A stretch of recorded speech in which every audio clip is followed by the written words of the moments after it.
Hello from Jerusalem. This is Powers in Play, TV7 News Israel's monthly edition of a global and regional overview.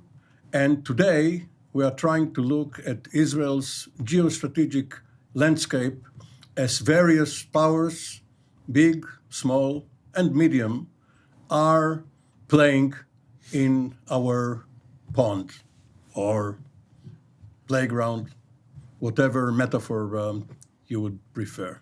And with us today are Reserve Brigadier General Yaron Rosen of the Air Force and the IDF Cyber Staff.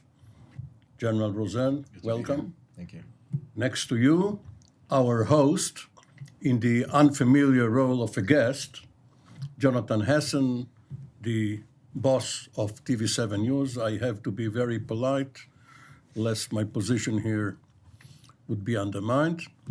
Dr. Nir Boms, a very established academic. I won't go into your credentials. You'll have to prove them during our conversation.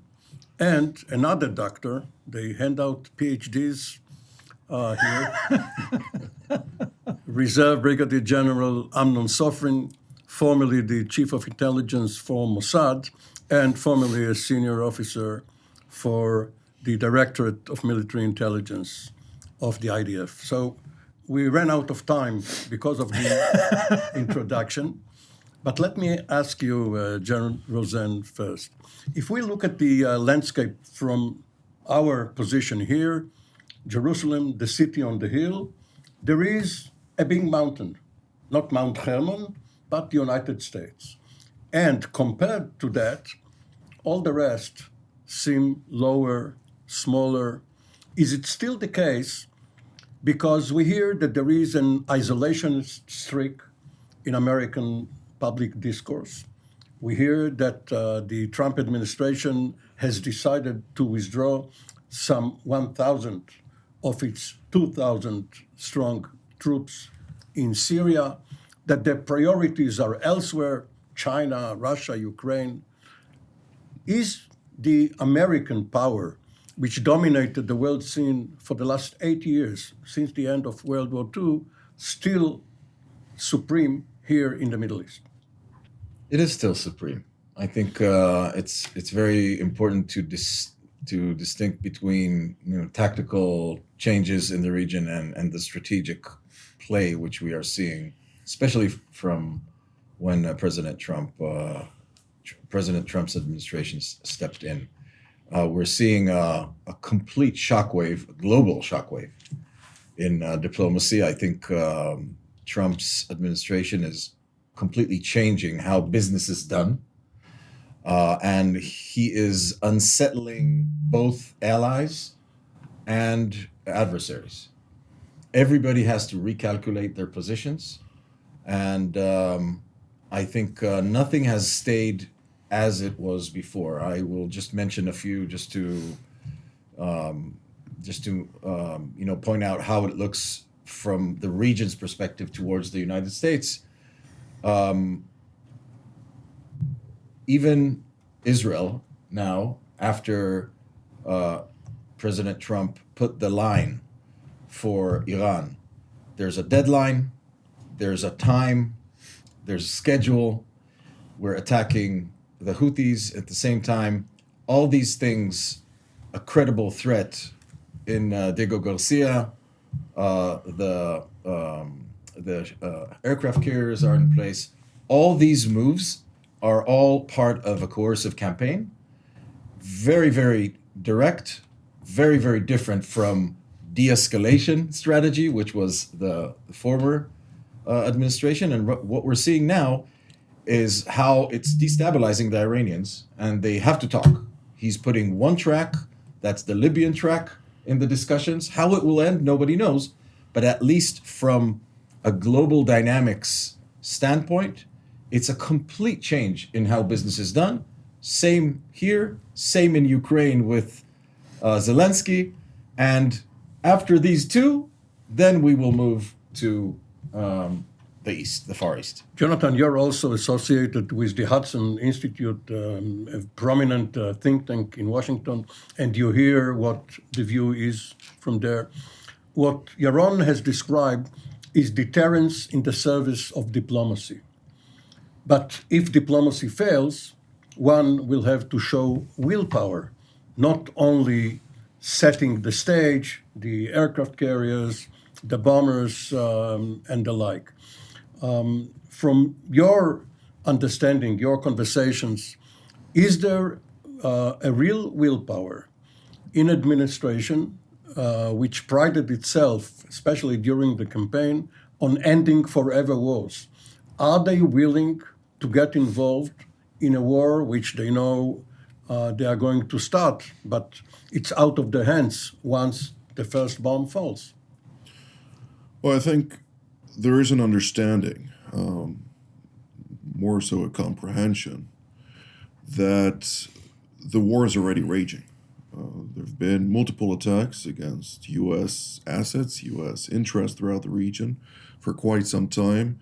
The core culprit behind all those activities was no other than the Islamic Republic of Iran. It is also on the level of strategic power competition, where we see the so-called axis of Iran alongside Russia and China operating on various levels throughout this region. So it's not only a Indo-Pacific type of engagement with China, but also here in the region, where the Chinese have key economic interests, particularly. But broadly speaking, the American equation is we need to bring an end to those wars. But since this war has already been raging for quite some time, and freedom of navigation in the Red Sea has been frustrated for far too long, signaling to China to potentially emulate this in other theaters, this is something that the Americans are very aware of. They understand the necessity to frustrate this, and they also understand that Iran is the weak link in the global scheme of things from the anti-Western axis. So that is one of the reasons that the Americans are very deliberate in their statements. Yes, diplomacy should be granted a first chance for the Iranians to somehow come to terms with their vulnerabilities. But nonetheless, if diplomacy fails, I mean, there is the saying, when diplomats stop talking, guns start blazing. General Sofrin, the American policy, at least ever since the end of World War II, and especially since the Korean War, has been built on an alliance system.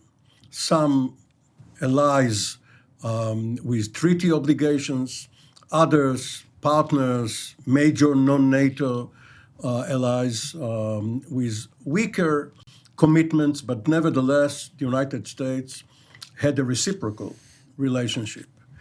And we see now that some European and Asian allies and partners start doubting the willingness of the United States to come forward if they are attacked by the rivals, adversaries, and eventually enemies.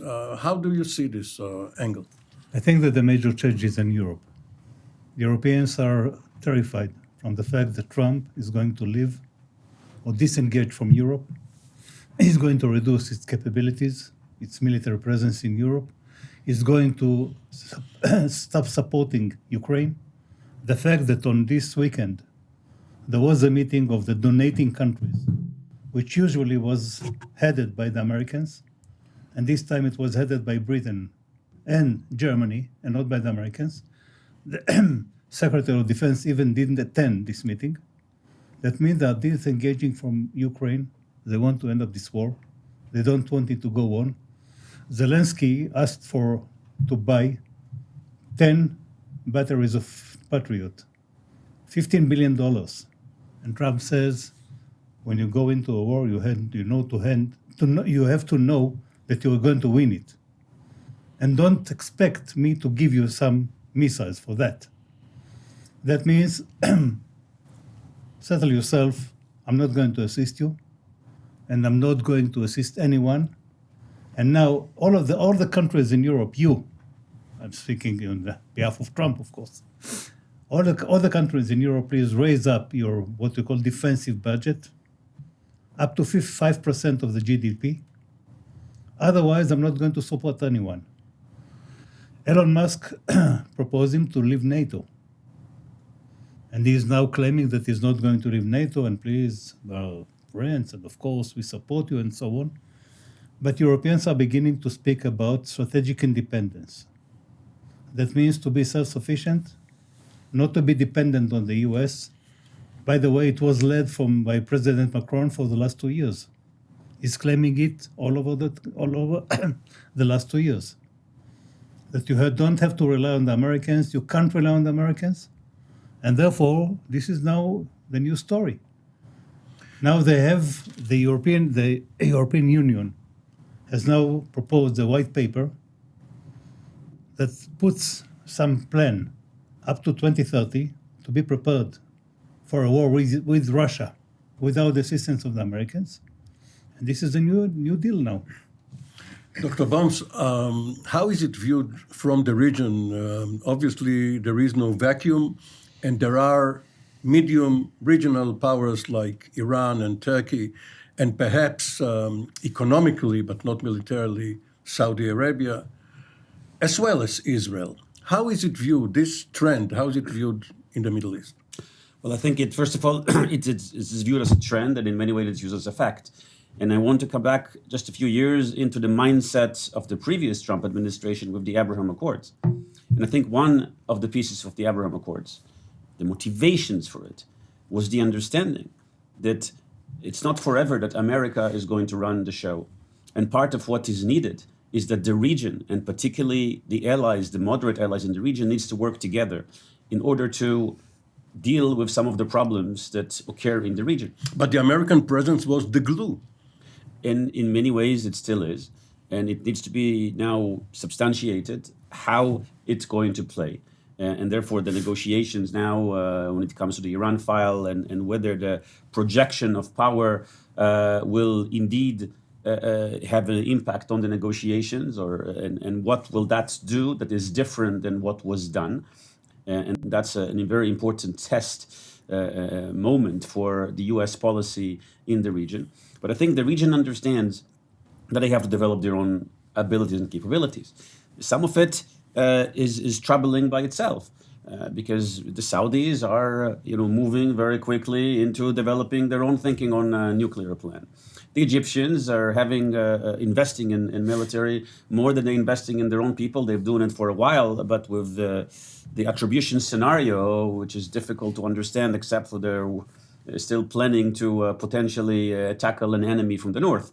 And therefore, the part of the challenge here is if we're able to create a real Trump Pax Americana peace and safety and security in the region, then we may be able to bring some of this into a plane where there's some guarantees, not only provided by the United States, that we can keep the stability. Otherwise, we're coming back, and General Sofrin just spoke about this, into a type of another arms race that is partially triggered by the fact that there is an understanding that the American policy for quite some time, and this is not new. I think that the difference between leading from behind and making America great again in this context is not so big. It's about the fact that the United States is going to project power in a limited way. The United States has other priorities. And when it comes to the Middle East, part of what it's saying is that the moderate, the allies needs to take the lead. But I think the flip side of it is that we actually have an able and capable coalition. And I think not necessarily in a positive sense, but the October 7 and the aftermath of October 7 showed some significant abilities of some of the regions, some of the allies in the region, and certainly this country, Israel, that had projected significant power that is able to deal with some of the threats, and now is the very significant chapter of trying to finish that chapter and seeing whether the United States can really play a role, particularly when it comes to Iran. General Rosen, given that what you all described is the prevailing notion here, there is a perennial and quintessential question which always hovers above Israel. Is it good for the Jews? I want to try to make something clear, and I think it's for the Jews and it's for other democracies for a second. Democracies are not good at fighting long wars. So whether it's Israel or the United States, it's not a good thing for a democracy. It's not easy from a political perspective and a military perspective, so on and so forth. I think that what President Trump is acting upon is actually changing the equation of global prolonged wars, which the Democrats, with their de-escalation strategy, have made sure that every war anywhere in the world is just going on and on and on. And he's just playing region by region to the best interest of the United States, of course. And Israel is in the shadow of a few of those. So first of all, in Ukraine, we're not going to pay for this trench war. There's no way to move forward. Let's see how we can push this forward from Israel's perspective. Through Iran, through Russia, Iran, it's connected to Israel. Israel cannot fight long wars. It needs to put an end to all this destabilization that started at October 7th. And now we need to move forward and see how we can do it to the best interests of Israel. Jonathan, what Yaron just described echoes what happened some 40 years ago when Caspar Weinberger was the Secretary of Defense, and his senior military assistant was a then Major General Colin Powell, who at the time got to know many Israelis in Washington and visitors such as Ehud Barak, and was very friendly. And based upon the then recent experience of Vietnam, they formulated several rules for American military engagements. The And five that- rules. Yes, but basically Right. what Yaron just summed up is you must have domestic support, congressional as well as the general public. You must have a clear mission, and you must have an exit strategy when you set out to do it. And you're expected also to win. Yes, but how do you define winning? Sometimes extricating yourself in time before you get bogged down. Outsourcing it to And, Europe. and especially if the president is a Reagan or perhaps a Trump, you can describe a tie, a draw, or a minor loss as a win. But the question goes back to Israel. It seems that the current Israeli government was overjoyed when President Trump won last November, and not only the White House, but also the two houses of Congress. But by the same token, Israel has lost its leverage and is now at the mercy of the executive branch. Jimmy Carter actually established 5 points that quantified what you just highlighted. And one of those points was to establish clearly defined national security interests of the United States across the board, and then quantify within that. He was very intellectual, very academic in his sense of how to basically bog down the United States into a war, but then also to extract the interests within that Came context. out of his education as a nuclear submarine officer under Admiral Rickover. Correct. Now, before I answer your question, I would like to point out something about NATO that General Sofrin just mentioned, and I think that I told you he was the boss, so he can go into any tangent he wants. well, you taught me how to do this correctly and sleekly. When we're talking about NATO, I think, French President Emmanuel Macron, since the day that he took office, he thought that he was coming in to replace Sarkozy. in a sense of a relationship between France and Germany, which is the foundation of the European Union to avoid the wars that have devastated the continent so badly. Of course, François Hollande had his own perspective to the different intricacies from a European perspective, but he came out and coined the phrase strategic dead or brain dead when he referred to NATO because, quite frankly, the French did not contribute to NATO's capabilities and have failed in every foreign mission in the last decade or so, which quite to put it mildly, was the strategic capabilities in full display of the one calling NATO brain dead in the first place, namely French President Emmanuel Macron. With regard to the European Union and their attempt to establish some sort of alternative to NATO, this has been a discussion for the last 30 years. And even longer than that, I do not see the Europeans establishing the alternative. Of course, they need to prove themselves. Not under the European Union. Not necessarily under the European Union, but they're talking about a federalist type of military. Ursula von der Leyen speaking about European military force. A European military force, 800 billion euros, which ultimately, when we really look down at it, it's just establishing some type of infrastructure. You do not build a military with just infrastructure. Of course not. So they don't understand the essence of strong power, and that has been lost somewhere in the cracks of the fractured European Union, but we won't go into that here. When it comes to NATO, for the first time in a very long time, we see two new members in this alliance, including Finland, with a potent military, with the highest recruiting rates throughout Europe, and adjacent to that, Sweden, with one of the most robust military industries throughout the Europe. We're looking at an organization that is for the first time once again talking not about meeting its 2% goals, but going beyond that to 3% and even going higher towards 5%. So we're seeing an alliance that is being revitalized, not in a very kind and European discourse, so to speak, but nonetheless, it is being done for the first time since its establishment, and that is something to be taken note of.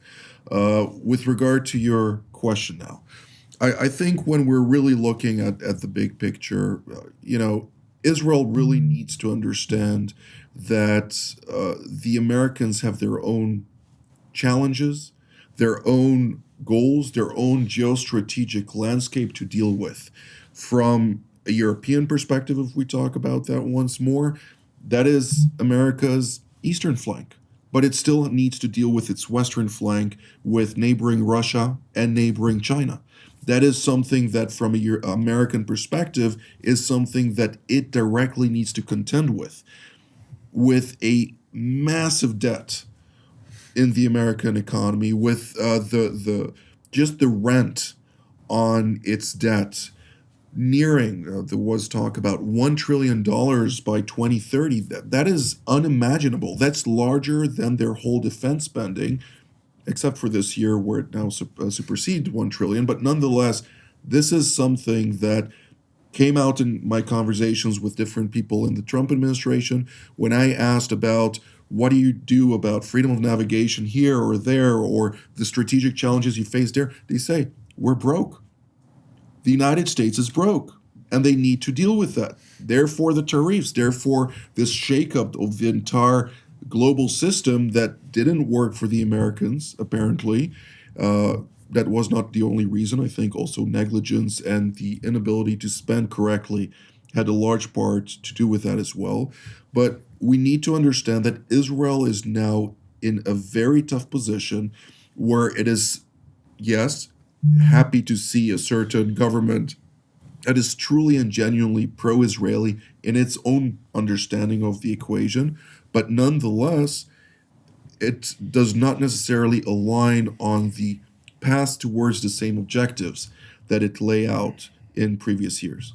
So Nir, reverting to the Near East, we always speak about the Arab-Israeli conflict. within it, of course, about the Palestinian-Israeli conflict. But when we speak about the Arab-Israeli conflict, what comes to mind is a unified Arab bloc. And this is not the case. The 20-odd members of the Arab League are not a power. They are splintered. Is there going to be any change in that? Could there be one or two leading Arab powers which would cause the others to coalesce around them? Well, it's actually a very interesting question in the context of the Arab-Israeli conflict versus the Israeli-Palestinian conflict. And just to put a bit of context here, in 1948, a very long war, the only other war that can be compared to it is the current Gaza war. Israel deals with 7 different Arab fronts. And it fights 7 different Arab countries or forces from 7 different Arab countries, with Arab countries taking the lead, including Egypt, including Saudi Arabia, including Iraq. When we're looking at the 7 different fronts on this war, interestingly enough, there was not even one single Arab front, Arab country that has been fighting Israel. When we were fighting Arabs, we were fighting them in the context of them being an Iranian proxy. And there's not even been one Arab embassy, either from the Egypt or Jordan on the previous round or the new round of the Abraham Accords, that ended up being shut for protests. There was work that was changed a bit and slightly low profile, but embassies remained. And not only that, actually, you can argue that the the war in Gaza have actually, to some degree, strengthened the relations between Israel and some of the Arab countries.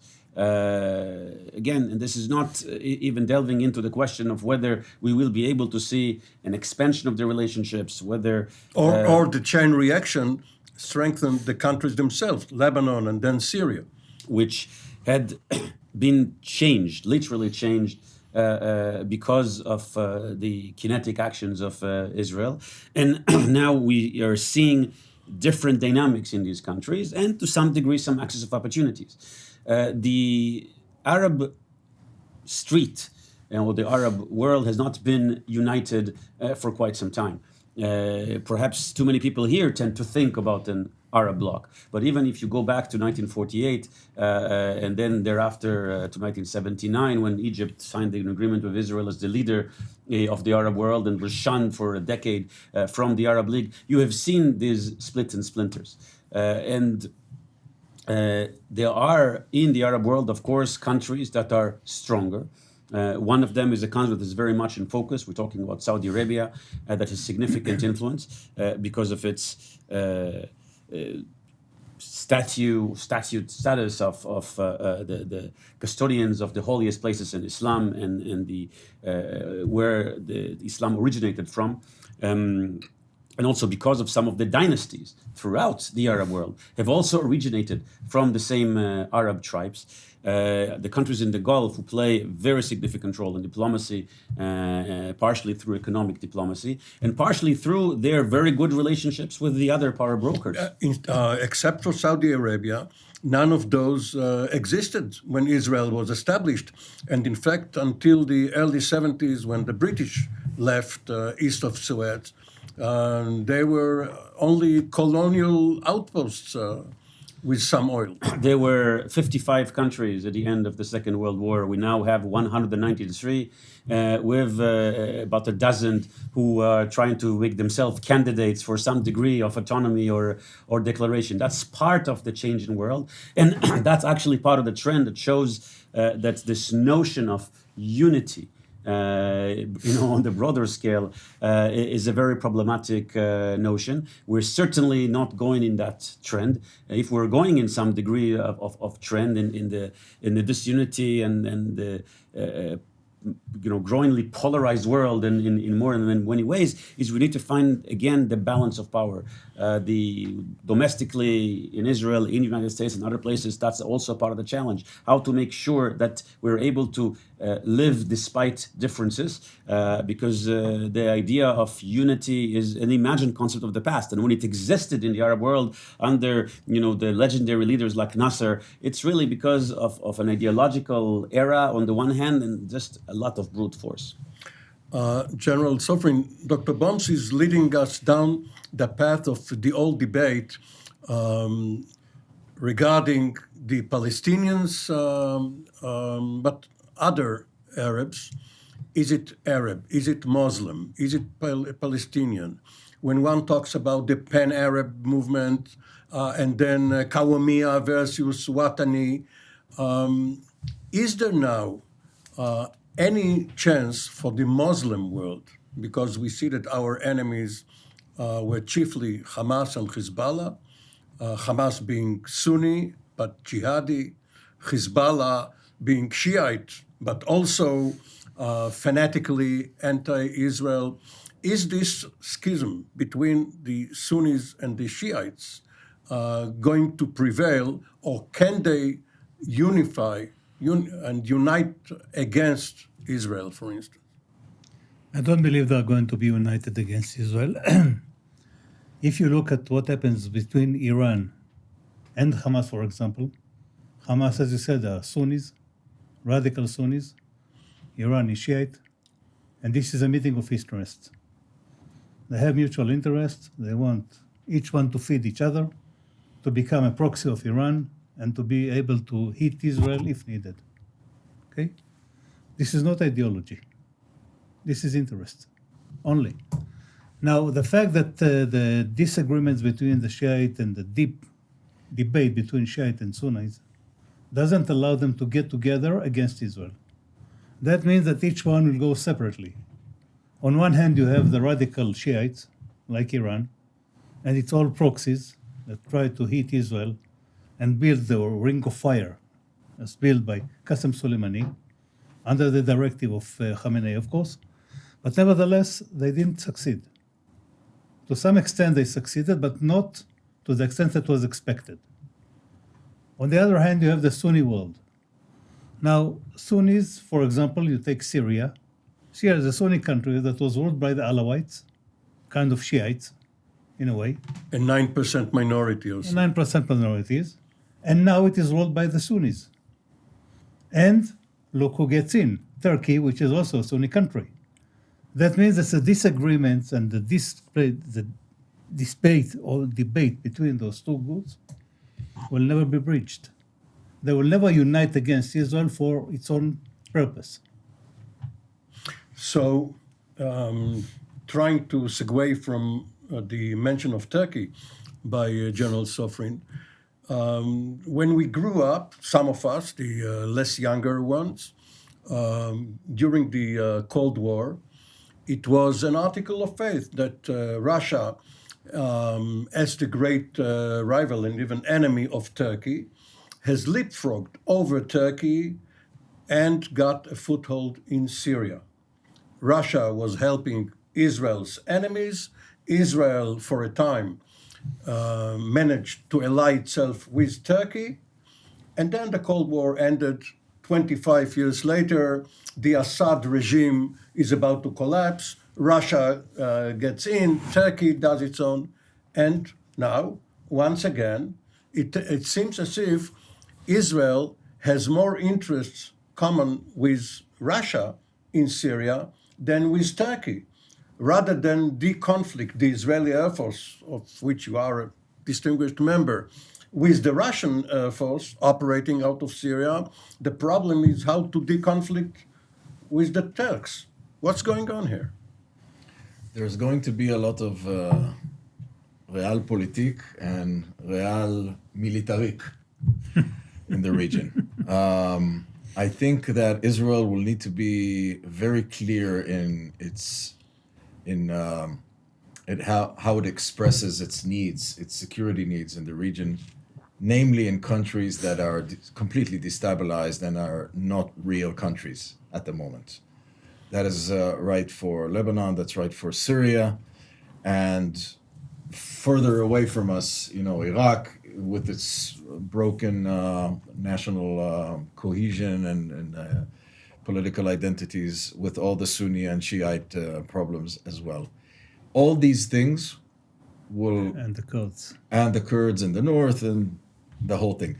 And this is pulling everyone inside. There's no vacuum. Vacuum pulls That's what it does. It pulls inside things, and whoever is faster and quicker in doing so will take lead in the strategic and operational play.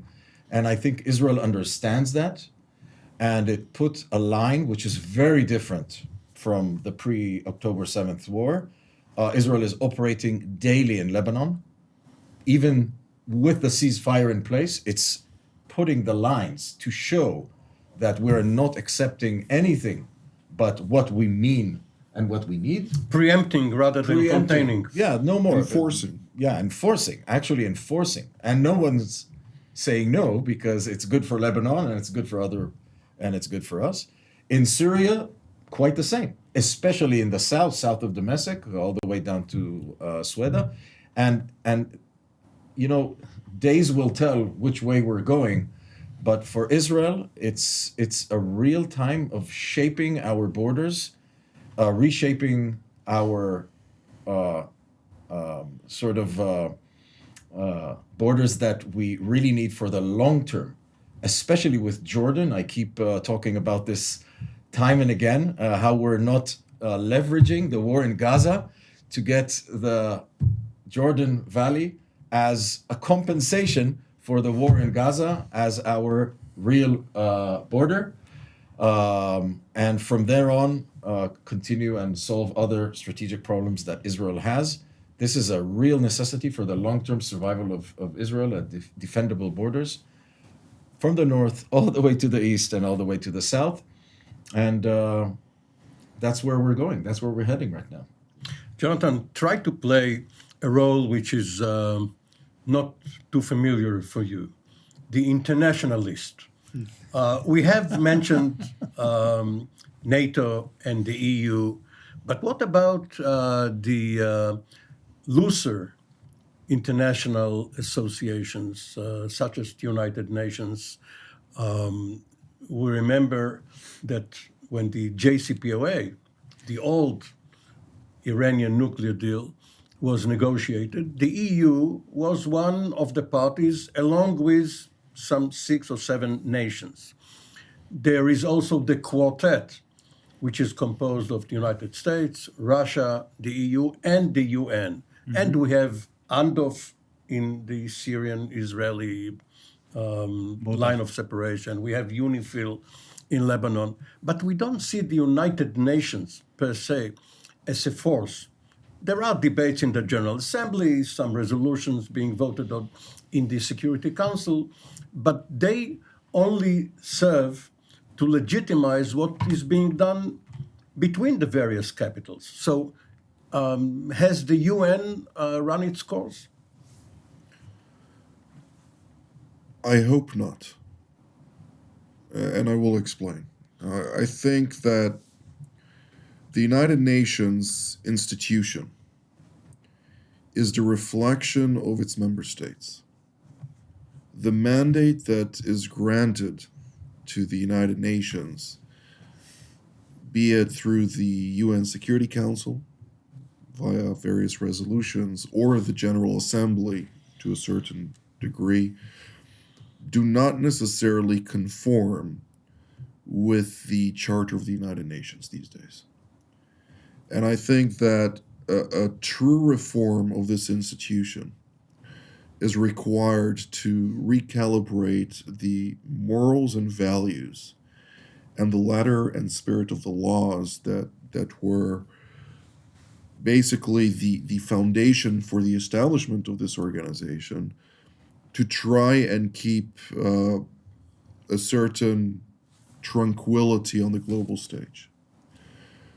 Unfortunately, the corruptions that are driven particularly by totalitarian regimes have trickled down into this institution.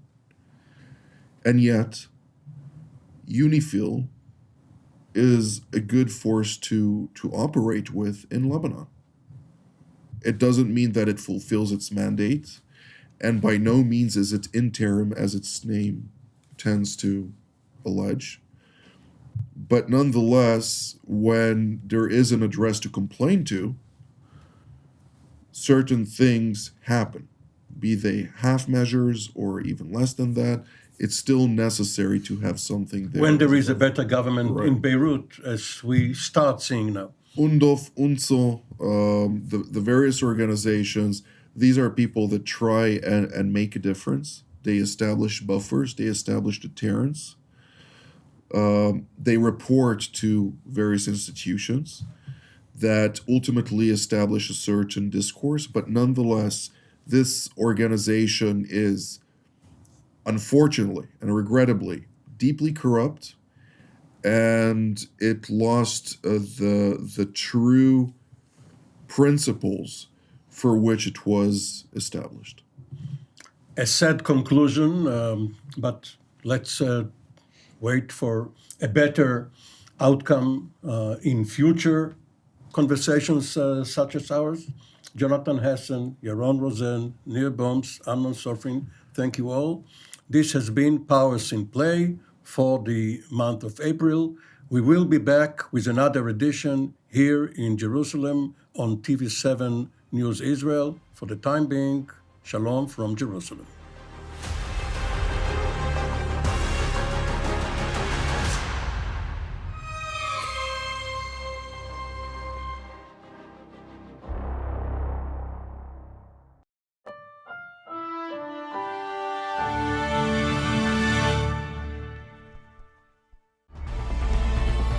Jerusalem Studio, now available on Spotify.